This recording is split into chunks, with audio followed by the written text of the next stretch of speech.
ये आपका देखो, लिसन, आपके प्रिंसिपल्स ऑफ टीचिंग में बातें मत करो। प्रिंसिपल्स ऑफ टीचिंग में जितनी चीजें आती हैं, मोटिवेशन और भी चीजें आती हैं, पर आरपीएससी ने आपको 4 ही चीजें दी हैं: selection, gradation, presentation, testing. Presentation एक ओवरऑल स्किल है, एक शीट में वो खत्म हो जाएगा। टेस्टिंग टाइम लगेगा, क्योंकि टेस्ट तरह तरह के लिए जाते हैं, है ना। तो आज हम देख रहे हैं टेस्टिंग। आज सपोज टेस्ट ऐसा हो, टेस्टिंग का तरीका ऐसा हो कि व्यक्ति पे डिपेंड करे, तो क्या वो टेस्ट सही होगा? क्या वो टेस्ट सही बैठेगा? व्यक्ति पे, टेस्ट करने वाले पे डिपेंड कर रहा है कि मैं क्या सोचती हूँ। क्या वो टेस्टिंग सही रहेगी? मैं होम साइंस की प्रोफेसर हूँ और प्रैक्टिकल एग्जाम है। मुझे मीठा बिल्कुल नहीं पसंद, मुझे तो नमकीन ही पसंद है। लड़कियों ने बहुत शानदार चीजें बनाई है ना, बनाया है सबने। एक लड़की ने शानदार हलवा बनाया है, पर मुझे तो नहीं पसंद था। मैं 10 में से 6 देती हूँ। दूसरी ने कचौरी बनाई है, ज्यादा अच्छी तो नहीं बनी, पर कम से कम खाने लायक तो है। चलो ये तो मैं खाऊंगी नहीं बिल्कुल, वो तो खा लूंगी। उसको मैं 10 में से 8 देती हूँ। क्या ये टेस्टिंग प्रॉपर है? नहीं है। क्यों नहीं है? क्योंकि ये जो भी इवैल्यूएट कर रहा है उसके अकॉर्डिंग है। तो ये इस तरह की टेस्टिंग फेल है। ओके, अब दूसरे तरह की टेस्टिंग लो।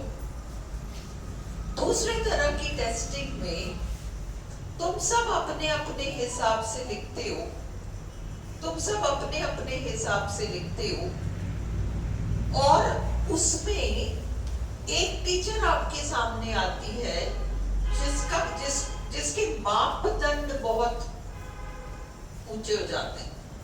अब तुम कुछ भी लिखते हो, उसका एक पर्टिकुलर तरीके का इवैल्यूएशन होता है। अब क्या होता है, एक हफ्ते के लिए वो टीचर छुट्टी पे चली जाती है, दूसरी टीचर आती है, उसके मापदंड अलग है, आप सबके नंबर बदल जाएंगे। वो आप सबकी कॉपीज देखेगी, आप सबके नंबर बदल जाएंगे। ये भी टीचर, जब तुम ये जो कॉम्पिटिटिव एग्जाम्स होते हैं हमारे, ये एमसीक्यू क्यों होते हैं? इसीलिए होते हैं। जब पेपर सब्जेक्टिव होता है तो उसमें बहुत सारे मामले होते हैं, है ना। उसमें बहुत सारी गड़बड़ियां अंदर से की जा सकती हैं, जानबूझकर या अनजाने में। अनजाने में ही हो गया, जानबूझकर भी किया जा सकता है। पर जब आप एमसीक्यू जैसा एक टेस्ट रखते हो, उसको मैं चेक करूं, वो चेक करे, वो चेक करे, मशीन चेक करे, कोई भी चेक करे, तुम्हें वही नंबर मिलेंगे और तुम्हें वही नंबर मिलेंगे। इसमें हेर फेर की गुंजाइश ही नहीं है। और व्यक्ति, आज मेरा मूड खराब है तो मैंने तुम्हारे को 4 नंबर कम दे दिए, ये भी नहीं होगा। ये सारी गुंजाइशें खत्म हो गई। तो टेस्टिंग एक बहुत इंपॉर्टेंट प्रोसेस है, जहां पर भी किसी भी चीज को सिखाया जाता है, सिखाने के बाद उसका मूल्यांकन करना जरूरी हो जाता है। क्यों जरूरी हो जाता है? क्योंकि उस सिखाने के पीछे एक उद्देश्य है। उद्देश्य ये है, इंग्लिश लैंग्वेज को सिखाने के पीछे उद्देश्य ये है कि वो सीखने वाला बच्चा उस भाषा को लाइफ के रियल लाइफ सिचुएशंस में यूज कर सके। इसलिए कुछ टेस्ट फेल हो जाएंगी, कुछ और टेस्ट्स बहुत अच्छी मान ली जाएंगी, और अलग अलग तरीके के टेस्ट्स होते हैं और वो अलग अलग चीजों को टेस्ट करेंगे। आज हम ऐसे 8 टेस्ट्स देख रहे हैं, यही याद करेंगे, घर पर जाकर कुछ याद नहीं करना है, यही करना है अब भी हाथों हाथ। देखो, टाइप्स ऑफ लैंग्वेज टेस्ट्स, और इन शीट्स में से क्वेश्चंस होंगे तुम्हारे, इसके बाद कुछ नहीं होगा, डोंट वरी। टेस्ट्स के ऊपर द नीड ऑफ इवैल्यूएटिंग, एक जरूरत महसूस होती है मूल्यांकन करने की। The need of evaluating the outcome of learning, भाई जो भी आपने सीखा, मतलब आपने सीखा, सामने वाले ने सिखाया, उसका परिणाम क्या हुआ, वो कितना सीख पाया, है ना। led to the development of different test formats, different test formats। देखो, कुछ तरह के टेस्ट होंगे जिसमें ये भी चेक हो जाता है कि स्टूडेंट ने कितना सीखा, और ये भी चेक हो जाता है कि टीचर कहाँ तक सफल हुआ उस चीज को स्टूडेंट में बिठाने के लिए, क्योंकि क्लास में 40 बच्चों में से 35 बच्चों ने बिल्कुल ही कि नहीं हमें तो आया ही नहीं, और वो 4-5 बच्चे ही हैं जिनको कि आया। इसका मतलब टीचर के सक्सेस पर प्रश्न चिन्ह लग गया, क्वेश्चन मार्क गया। अगर मैक्सिमम ने कर लिया और थोड़े बहुत ने नहीं किया, वही गलत तरह की चीज होती है। तो टेस्ट भी देखो, हर चैप्टर के बाद टेस्ट, हर चैप्टर के बाद जब टेस्ट लिया जाता है, उस टेस्ट का उद्देश्य क्या होता है? टीचर आपका बुखार नाप रहा है, कितना बुखार है, कितना बुखार है, कितना बुखार है, उतर गया क्या, उतर गया क्या, समझ में आ रहा है क्या, समझ में आ रहा है क्या। तो कुछ इस तरह के टेस्ट होते हैं, है ना, और कुछ उस तरह के टेस्ट होते हैं जो वार्षिक होते हैं। इसमें इस तरह के टेस्ट जो हर चैप्टर के बाद लिया जाता है, इसमें ये देखा जाता है कि अभी तक मैंने जो पढ़ाया इनको समझ में आया या नहीं, ये है ना। अगर नहीं समझ में आया तो यहाँ स्पीड तोड़कर पहले इसको क्लियर करो, फिर आगे बढ़ो, सिलेबस आगे नहीं बढ़ाया जा सकता। ये इस तरह के टेस्ट से। वार्षिक टेस्ट में क्या होता है? अब तुम्हें सब कुछ पढ़ा दिया, सब कुछ हो गया, अब तुम टेस्ट दोगे, और वो टेस्ट क्या वैल्यू रखता है? अगर आपने उस टेस्ट को क्लियर कर लिया तो आप अगले पाठ्यक्रम के लायक हो गए, अगली क्लास के लायक हो गए। You are ready for the next curriculum. अगली क्लास जाओ, अगला पाठ्यक्रम पढ़ो। अगर आप फेल हो गए तो आपको यही पाठ्यक्रम अभी प्रॉपरली क्लियर नहीं है, तो पहले इसको करो। तो कुछ टेस्ट ऐसे हैं, रटने वाली कोई चीज है नहीं, समझ के करो। कुछ टेस्ट ऐसे हैं जो कि ये टेस्ट करेगा कि बच्चा अगले क्लास में जाने के लायक है या नहीं, ये भी एक टेस्ट है। अब तुम प्राइवेट स्कूल में एडमिशन लेने जाते हो, स्कूल वाले कहते हैं ठीक है, एडमिशन टेस्ट के लिए बच्चे को लाओ, पहले एडमिशन टेस्ट वो पढ़ेगा तो बाद में, पहले हमारे स्कूल में दाखिला देना है या नहीं। और आप कह रहे हो पिछले स्कूल में 3rd स्टैंडर्ड पढ़कर मेरा बेटा आया है, अब आपके स्कूल में 4थे स्टैंडर्ड में इसको ले लो। स्कूल वाले कहते हैं हमारे स्कूल का जो 3rd स्टैंडर्ड का एग्जाम है ना, टेस्ट है ना, आपका बच्चा दे दे, एक बार क्लियर कर लेता है तो हम मान लेंगे कि हमारे स्कूल में 4थे स्टैंडर्ड के लायक है आपका बच्चा। अगर वो टेस्ट नहीं क्लियर होता तो भी कोई बात नहीं, हम 3rd क्लास में तो उसको एडमिशन दे ही देंगे, 4th में तो नहीं देंगे। ये भी एक तरह का टेस्ट होता है। ये सब टेस्टिंग है, रटने वाला नहीं है, जस्ट अंडरस्टैंड एंड डू। तो the need of evaluating The outcome of learning, जो पढ़ा जो सीखा उसका परिणाम क्या है, इसका मूल्यांकन करना ये जरूरी पाया गया और इसी से विकास हुआ अलग अलग test formats. Tests usually take the form of vocabulary and grammar testing. Vocabulary नहीं बोलोगे, नहीं तो तुम V से पहले लगा दोगे स्ट्रेस. Vocabulary, vocabulary. सही बोलो ताकि RPSC तक vocabulary. तो vocabulary और grammar दोनों टेस्ट किया जाता है. Tasks are assigned, अलग अलग कार्य दिए जाते हैं to measure, नापने के लिए the learner's language skills. सीखने वाले ने भाषा को कितना सीखा through performances. Oral performance हो सकता है, written performance हो सकता है. आपसे एक पैराग्राफ बुलवा दिया जाता है, आपसे एक पैराग्राफ लिखवा दिया जाता है, आपको पूरा एक कहानी सुनाकर आपसे मौखिक रूप से उस कहानी के ऊपर प्रश्न पूछे जा सकते हैं, है ना. परफॉर्मेंस आपका लिया जाता है, परफॉर्मेंस टेस्ट किया जाता है. These tests allow candidates, अलग अलग टेस्ट अलग अलग काम करते हैं इस चीज का मूल्यांकन करने के लिए कि बच्चा कहां तक पहुंचा है. अब जैसे डिक्टेशन का तुम लोग श्रुति लेख लिखते थे ना बचपन में स्कूल में, तो श्रुति लेख क्या होता था, तुम लोग शब्द सुनते थे और सुनकर लिखते थे.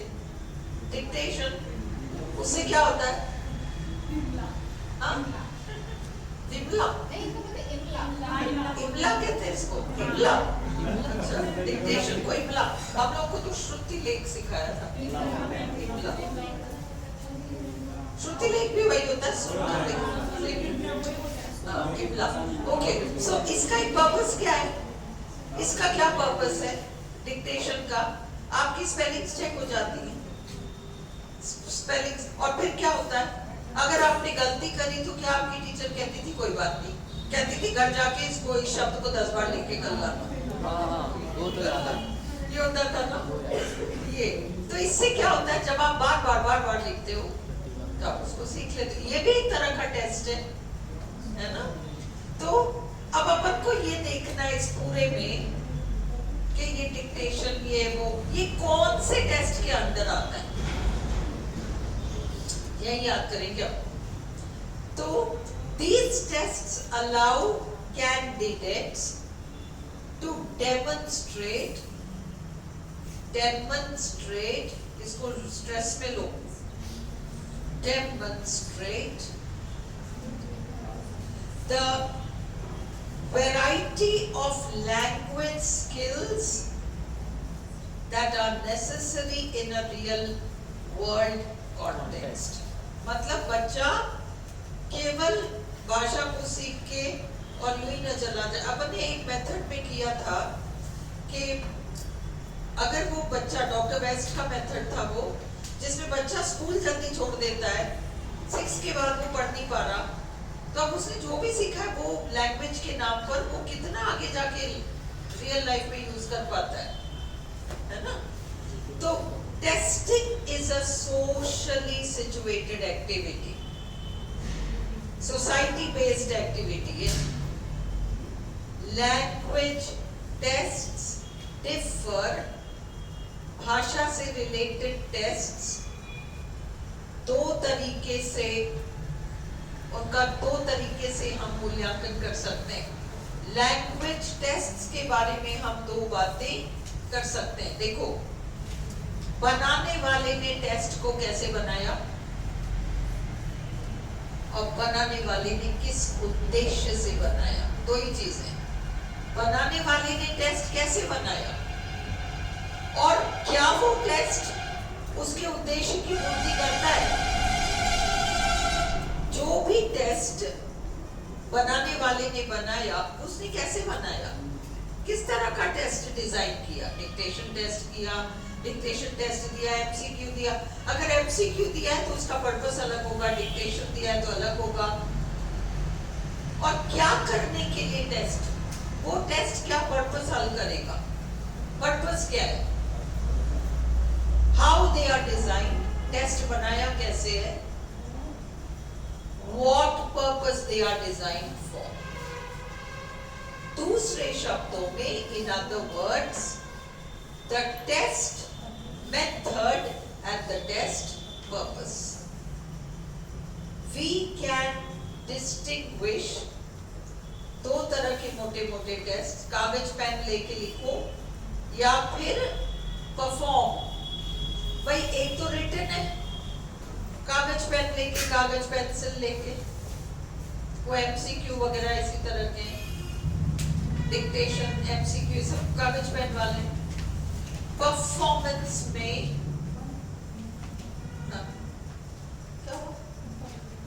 परफॉर्मेंस में क्या होगा, व्यक्ति जैसे अब बोलो इस टॉपिक पर, तो वो कॉम्पोजिशन वगैरह इस तरीके की चीजें, कॉम्पोजिशन वाला।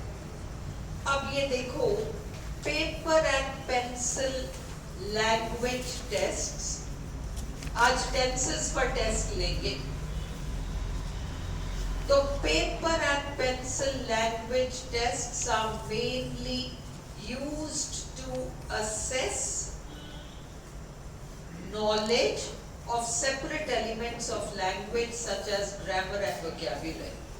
ये सब आपका पेपर पेंसिल टेस्ट में आ जाएगा, ग्रामेटिकल एक्सरसाइज वगैरह करना। दूसरा, रिसेप्टिव अंडरस्टैंडिंग, तुम क्या बोला था, इमला, वही डिक्टेशन, श्रुति लेख, उसमें क्या होता है, कितना रिसेप्टिव अंडरस्टैंडिंग, बोलने वाला बोल रहा है, आप रिसीव कितना कर पा रहे हो, रिसीव करने की अंडरस्टैंडिंग आप में कितनी डेवलप हुई, और फिर आप उसको कर रहे हो। Receptive understanding, listening and reading comprehension, listening and reading comprehension, तो ये सारा आपका receptive understanding. Performance tests are mainly used to test speaking and writing, और ये स्टार लगाया है मैंने, डिक्टेशन अभी जो अपन बात कर रहे हैं, ये ट्रेडिशनल टेस्टिंग डिवाइस है। पहले ये देख लो, test speaking and writing, performance test use होते हैं किस चीज का मूल्यांकन करने के लिए, आपके स्पीकिंग और राइटिंग स्किल्स का। आप कैसे अपने आप को इंट्रोड्यूस करते हो फॉर्मली, इनफॉर्मली, आप कैसे निबंध लिखते हो, एक पैराग्राफ लिखते हो, एक कॉम्पोजिशन लिखते हो, सरल सरल टॉपिक्स के ऊपर। गर्मी की छुट्टियां मैंने कैसे बिताई, बरसात का एक दिन मैंने कैसे बिताया, ये कॉमन एक्सपीरियंसेस है। कोई बच्चा ये नहीं कह पाएगा कि नहीं मेरे साथ तो ऐसा कभी एक्सपीरियंस ही नहीं हुआ। गर्मी की छुट्टियां सारे बच्चों को मिलती है, बरसात का दिन सारे बच्चों के लिए एक साथ। अब वो क्या करते हैं उसको लेकर, ओके, ये सब आपका परफॉर्मेंस टेस्ट है। Dictation is the traditional testing device. It focuses more on discrete language items. ये discrete items टेस्ट करके तरीका आएगा आगे, टेस्टिंग का ये तरीका है जिसमें अलग अलग चीज, तुम्हारे स्पेलिंग को टेस्ट करना है तो ये लो, तुम्हारे टेंसेस को चेक करना है तो ये ग्रामर एक्सरसाइज लो, अलग अलग एलिमेंट्स को टेस्ट करना वो बाद में आएगा। बस इस स्टार याद रखो कि डिक्टेशन जो है डिस्क्रीट आइटम्स टेस्ट में ये आता है। अचीवमेंट टेस्ट रटने की जरूरत ही नहीं है। वार्षिक परीक्षा पर्पस क्या होता है, आप अगले क्लास के लायक हो या नहीं, आपकी कितनी उपलब्धि रही इसी वर्ष में, इसी क्लास के अंदर, इसी सिलेबस के अंदर, आपकी अचीवमेंट या उपलब्धि देख ली जाती है इस टाइम फ्रेम में, एक साल के अंदर। इसी सिलेबस के अंदर, जो उस क्लास का सिलेबस है ना, इसी क्लास में, इसी सिलेबस में, इसी टाइम फ्रेम में आपकी उपलब्धि क्या रही अन्य बच्चों की तुलना में? Annual achievement test. It is also called attainment or summative test, मूल्यांकन. It is designed to measure, इसको बनाया इसलिए गया कि इसमें मूल्यांकन हो जाए, how much language the learner has learned. सीखने वाले बच्चे ने कितनी भाषा सीख ली within a particular class or course, किसी क्लास या कोर्स में. End of year annual tests जितने भी होते हैं साल के अंत में are an example of this. ये याद रखो, अचीवमेंट टेस्ट में ये वार्षिक परीक्षा साइड में लिख लो, annual exam. An achievement test might be a listening comprehension test from the textbook. Achievement test वार्षिक परीक्षा प्लस टीचर क्या कर पाता है, ये देख पाता है कि वीक पॉइंट्स क्या है बच्चों के. It helps teachers in two ways. To judge the degree, कितना सफल हुआ और क्या क्या कमियां रह गई. To judge the degree of success related to their teaching, to identify the weaknesses of their learners. अब ये ब्राउन नाम के ये जो राइटर का जो कोट है वो अचीवमेंट टेस्ट की परिभाषा है, ये आपको रटी हुई होनी चाहिए. ब्राउन की tests that are limited to particular material, ऐसे टेस्ट्स जो कि सीमित हैं. आपका कोर्स इतना सा है, आप क्लास 8 में पढ़ रहे हो तो यहाँ से शुरू करके यहाँ तक पढ़ना है आपको, है ना. Covered in a curriculum within a particular time frame. Within a particular time frame, साल भर में कितना किया, ये रट लो डेफिनेशन थोड़ा बहुत, ताकि समझ जाओ ग्राउंड का है. 2-4 कीवर्ड याद कर लो. The achievement test is not meant for motivating or reinforcing language. Language के प्रति आपका इंटरेस्ट बढ़े, रुझान बढ़े, ये सब कुछ भी नहीं है. It is used to measure individual progress. हर व्यक्ति का इंडिविजुअल प्रोग्रेस हो जाता है, पता चल जाता है ये व्यक्ति अगले क्लास के लायक है या नहीं. इंडिविजुअल. अगला cloze test, fill in the blanks. एक आपको पैराग्राफ दे दिया जाता है, 3-4 शब्द होंगे, बीच में एक शब्द गायब होगा, फिर 4 शब्द होंगे, फिर एक शब्द गायब होगा, फिर 4 शब्द होंगे, फिर एक शब्द गायब होगा. अब आपको पढ़ के अपने दिमाग से उन ब्लैंक्स को भरना है. फिर उसके मूल्यांकन के 2 तरीके होंगे. उसके मूल्यांकन के 2 तरीके होंगे. आपको ब्लैंक्स तो भरना है. क्या आपने वही ब्लैंक्स भरा जो हमने तय किया था, यही आएंगे उसके मार्क्स. दूसरा एक और तरीका है टेस्ट करने का. चलो एग्जैक्ट वर्ड नहीं भरा है ना, उसने मेला फेयर तो नहीं लिखा, पर उसकी जगह आउटिंग लिख दिया, मिलता जुलता सा कुछ, तो उसको कितने नंबर दिए जा सकते हैं. ये सब टेस्टिंग है. Cloze test, it is also known as closed procedure. It consists of a set of techniques for measuring. For example, reading comprehension. ये कितना समझ में आया? Reading comprehension. आप कॉम्प्रिहेंशन पढ़ के क्या आप आंसर दे पा रहे हो कि उन क्वेश्चंस का आंसर क्या बनेगा. ये क्लोज टेस्ट का प्रोसीजर, ये स्टार लगाया मैंने. In a cloze test word words are removed from a reading passage at regular intervals, leaving blanks. For example, every fifth word may be removed. Example, वो fifth word हो सकता है, third word हो सकता है. The reader must then read the passage and try to guess the missing words. अब इसका मूल्यांकन दो तरीके से होगा. Two types of scoring methods are used. दो तरह के scoring methods use होते हैं. How well the words guessed match the original words, यानी exact word guess पाया बच्चा या नहीं. और इसको कहते हैं exact word method. ये रटना पड़ेगा. क्लोज टेस्ट में जो दो तरीके के टेस्ट हैं कि आपने एग्जैक्ट वर्ड को गेस किया तो वो एग्जैक्ट वर्ड मेथड है. और दूसरा, हाँ इसको स्वीकारा जा सकता है, एग्जैक्ट वर्ड तो नहीं है पर मिलता जुलता है मीनिंग में, वो भी हम एक्सेप्ट कर सकते हैं, एक्सेप्टेबल वर्ड मेथड. इसको अब भी याद कर लो. तो ये क्लोज टेस्ट के बारे में है.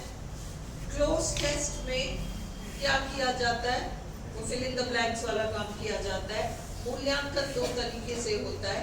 ब्लैंक्स जो फिल किए गए हैं वो एग्जैक्ट वर्ड से किया गया है क्या, जो कि टीचर ने इंटेंड किया था उसी पर है क्या, तो उसके हिसाब से मार्क्स दिए जा सकते हैं. और दूसरा ऑप्शन है कि अगर एग्जैक्ट वर्ड नहीं है तो क्या मिलते जुलते शब्द आ गए तो उसका हम क्या कर सकते हैं.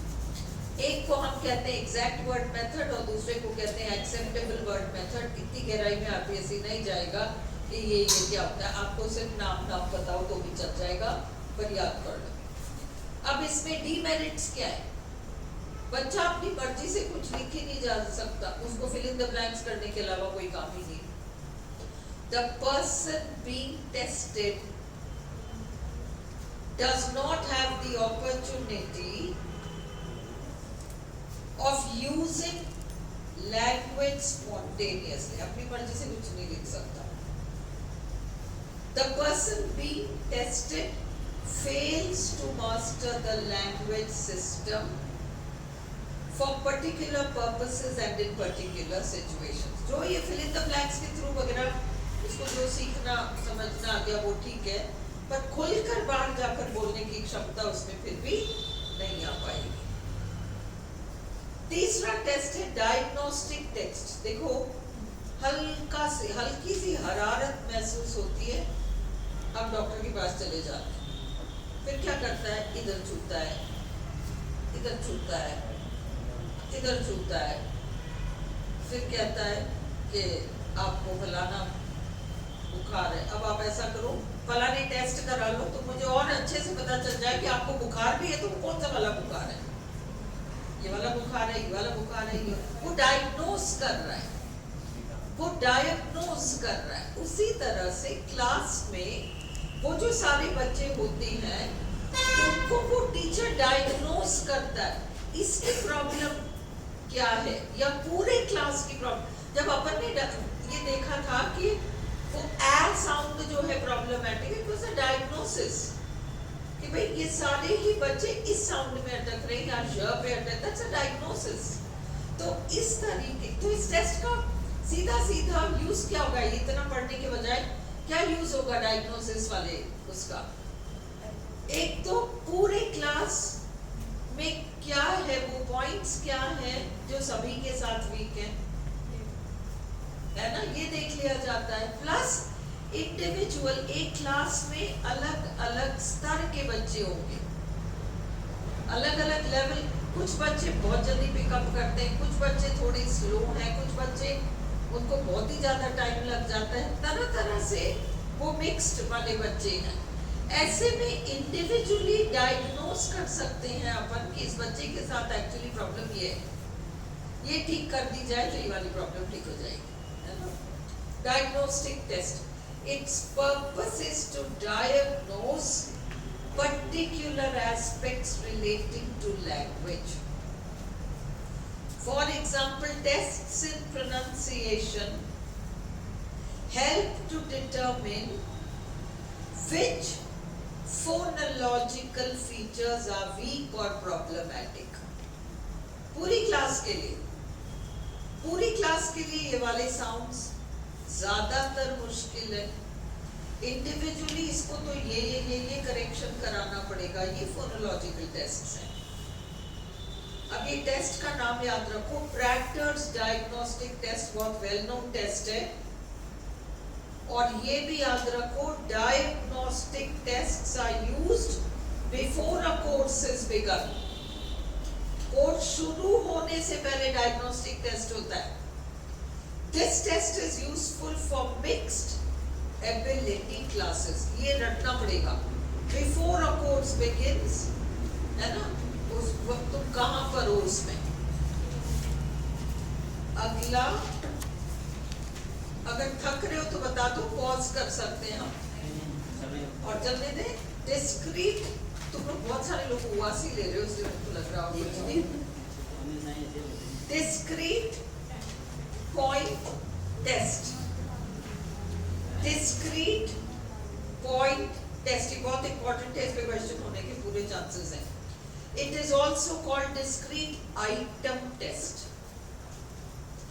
ये नापता है अलग अलग टेंसेस को, अलग प्रेपोजिशंस को, अलग वर्ब्स को अलग, मतलब भाषा के अलग अलग एलिमेंट्स को सेपरेटली टेस्ट करेगा discrete.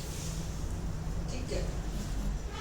It measures the knowledge of individual language items such as tenses, adverbs and prepositions. Discrete point tests are based on the idea, इसमें माना जाता है कि भाषा तो बहुत अम्ब्रेला टर्म है, बहुत बड़ा विस्तृत है, उसके अंदर बहुत सारे एलिमेंट्स आते हैं, प्रत्येक को टेस्ट करो.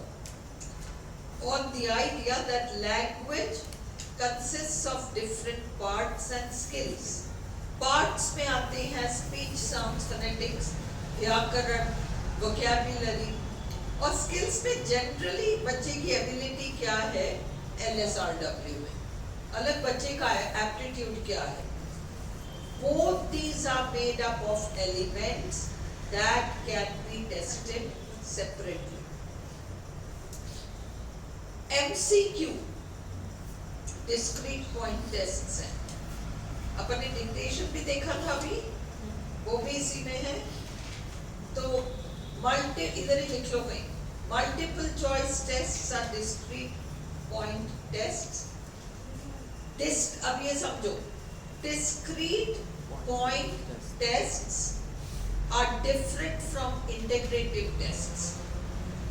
इंटीग्रेटिव में कॉम्पोजिशन लिखा लो बच्चे से, कहां तक अपन लिसन, कहां तक बच्चे का टेंस, इसकी वोकैबुलरी, इसकी प्रेपोजिशंस, कहां चेक करेंगे. डिस्क्रीट पॉइंट टेस्ट, पहले टेंस का टेस्ट, फिर उसके प्रेपोजिशंस का टेस्ट, ये सब. इससे तो एक इंटीग्रेटिव टेस्ट ले लो. बच्चे से कह दो माई सेल्फ पर एक ऐसे लिख बैठ के, बच्चा माई सेल्फ पे लिख देगा. उसमें हम उसके टेंसेस भी गड़बड़ पकड़ देंगे, उसके प्रेपोजिशन भी पकड़ लेंगे, सारी गड़बड़ियां पकड़ में आ जाएंगी. इंटीग्रेटेड एक टेस्ट जिसमें सारी चीजें पकड़ में आ जाती है, ये इंटीग्रेटिव टेस्ट है. डिस्क्रीट टेस्ट से अलग है. डिस्क्रीट में अलग अलग को टेस्ट किया जाएगा. Is this clear? तो discrete point tests are different from integrative tests.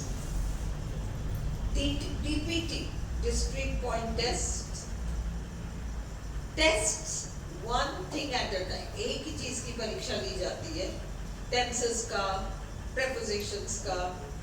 integrative test एक ही समय पर एक ही टेस्ट में कई सारी चीजों का मूल्यांकन कर लेगा. Test a variety of things such as in a composition or an oral conversation test.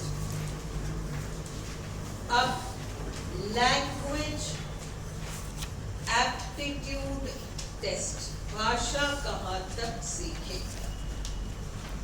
इसमें देखा जाता है कि बच्चा, इसमें बच्चा फोकस है कि बच्चे की एप्टीट्यूड क्या है भाषा सीख। कई बच्चे होते हैं बहुत जल्दी भाषा सीखते हैं, कई बच्चे स्लो होते हैं लैंग्वेज लर्निंग में।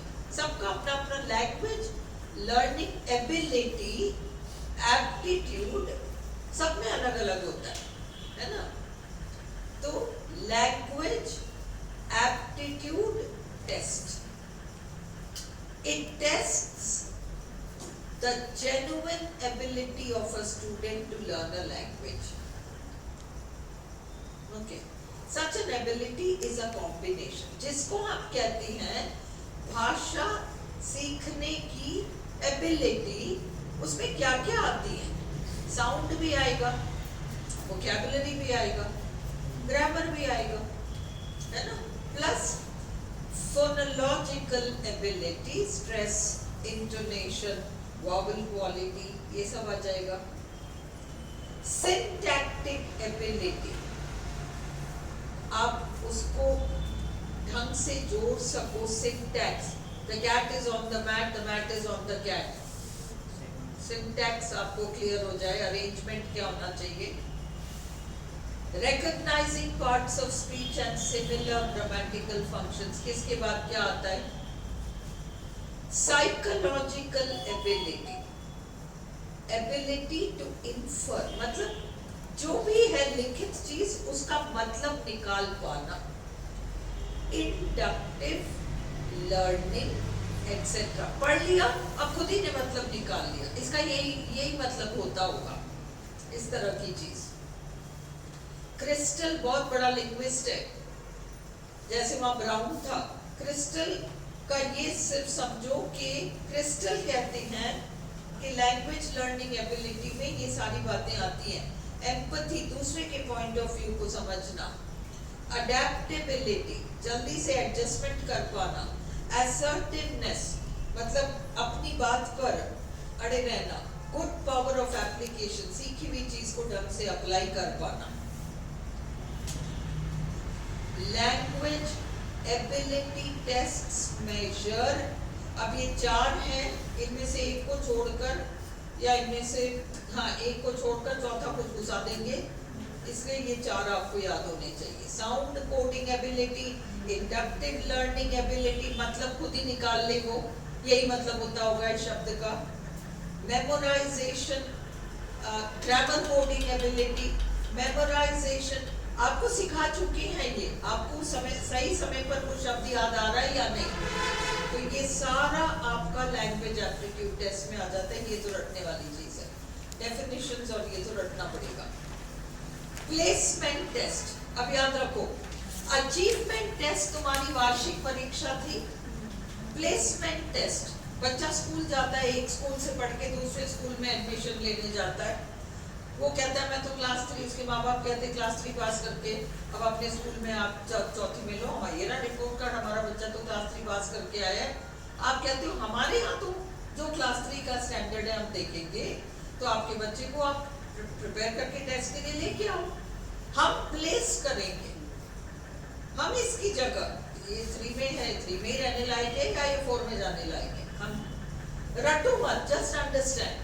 It is used to place the learner at the proper level. The testing procedures used are dictation, schools में interview होता है, और a grammar test.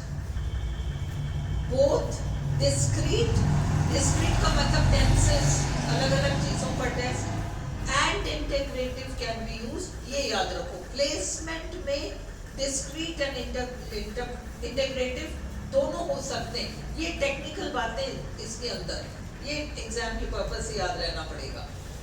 Discrete and integrative दोनों हो सकते हैं प्लेसमेंट टेस्ट में।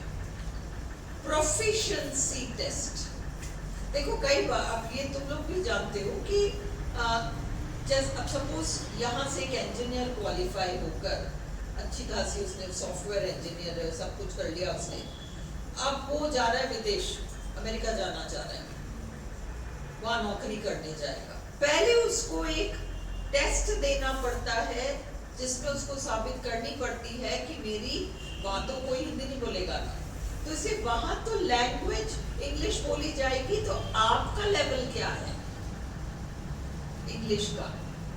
तो फिर test of English and foreign language most famous test है ये टोफल। तो इस तरह के टेस्ट जो कि क्या डिसाइड करते हैं कि आपका पर्सनल लैंग्वेज के मामले में लेवल क्या है। प्रोफिशिएंसी, प्रोफिशिएंसी का मतलब दक्षता, आपकी दक्षता का स्तर क्या है। It helps to measure how much a language learner has learned. Some proficiency tests have been standardized, मतलब ये एक स्टैंडर्ड टेस्ट है, ये IELTS वगैरह होते हैं, है ना। तो have been standardized for worldwide use. Internationally आपको कहीं कहीं जाना है, आपका ये टेस्ट क्लियर होना चाहिए। ये स्टार लगाया है, the aim of a proficiency test is to determine, ये तय करना whether the language ability of a learner meets specific language requirements। मतलब भाषा में जिस लेवल की आवश्यकता है वो लेवल है भी या नहीं है, क्लियर है। स्टैंडर्डाइज्ड टेस्ट किसको कहते हैं? ये 3 पॉइंट्स, ये एक एग्जाम है जिसको डेवलप किया जाता है सुनिश्चित करने के लिए, to ensure that it is reliable and valid. विश्वसनीय भी होना चाहिए और वैलिड भी होना चाहिए, है ना। उस तरह की अंग्रेजी वहां जा रहे हो, उस कंट्री में जा रहे हो, उधर जिस तरह की इंग्लिश बोली जाती है वहां के साउंड्स, अमेरिका जाने वाले को वहां के वावल्स वगैरह आने चाहिए, साउंड्स। फिर it is a test for which norms have been established, मनमर्जी नहीं चलती, उसके नॉर्म्स, ये रूल्स स्थापित कर दिए जाते हैं। इट प्रोवाइड्स यूनिफॉर्म प्रोसीजर्स, आपको 1.5 घंटे मिलेंगे, नहीं आप मुझे ज्यादा अच्छे लगते हो इसलिए आपको मैं 2 घंटे दे देता हूँ, ये नहीं हो सकता। स्टैंडर्डाइज्ड है ना, टाइम लिमिट, रेस्पॉन्स फॉर्मेट सबका एक सा होगा, जैसे अपन ने MCQ किया या कुछ भी किया फॉर्मेटिंग, नंबर ऑफ क्वेश्चंस एक से होंगे सबके लिए। लास्ट है आपका प्रोग्रेस टेस्ट, हर चैप्टर के बाद जो टेस्ट वेस्ट दिया जाता है। It is similar to an achievement test, but वो नैरो होता है चैप्टर के बाद। अचीवमेंट टेस्ट तो वार्षिक होगा, ये नैरो स्कोप है बस।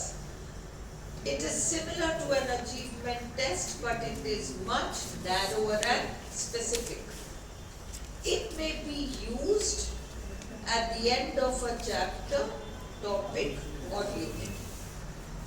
Progress tests can be diagnostic, ये याद रखो, diagnostic tests progress tests में लिए जा सकते हैं, because they help to identify weaknesses and difficulties of students. चलो, ये which are the 3 pillars of writing? Spelling, vocabulary और grammar. Presentation का सबसे अच्छा तरीका क्या है? What is the best way to present the subject material? सबसे पहले preparation. The teacher should be familiar with the study material. वो अपना लेसन प्लान या लेसन आउटलाइन बनाए। He she should prepare a lesson outline for whatever he she wants to deliver to the students. तो उसका एक purpose होगा, उसका एक स्पेसिफिक एम होगा। He she should maintain a good attitude and try to keep the students engaged, है ना। बच्चा बोर होता चला जाए, सो जाए क्लास में। तो the most important concept should be explained in a related way. Simple परंतु relatable, बच्चे को समझ में आ सके, उसको कहीं अपनी मातृभाषा में उससे मिलती जुलती चीजें मिलती हैं। Presentations should be created using charts, posters, अन्य material graphs, कुछ भी हो सकता है. Many topics can be successfully conveyed by using visuals. Audios use कर सकते हो, visuals use कर सकते हो, such as drawings, charts, graphs, etc. Audio and visual can be used. है ना? ये जो material है इतना बड़ा, वहाँ पीछे बैठे हुए बच्चे को बोर्ड ही नहीं दिख रहा, अपन के माल होता था ना, दिख ही नहीं रहा बोर्ड में क्या लिखा है. तो इसलिए साइज, लिखने की क्लैरिटी और समझने की ease. Such material should be big enough to be seen, clear enough to be read, साफ पढ़ाई में आए, and easy enough to understand, समझने में भी आसानी रहे. चलो इसको बंद कर दो, अब ब्रेक ले लो, है ना.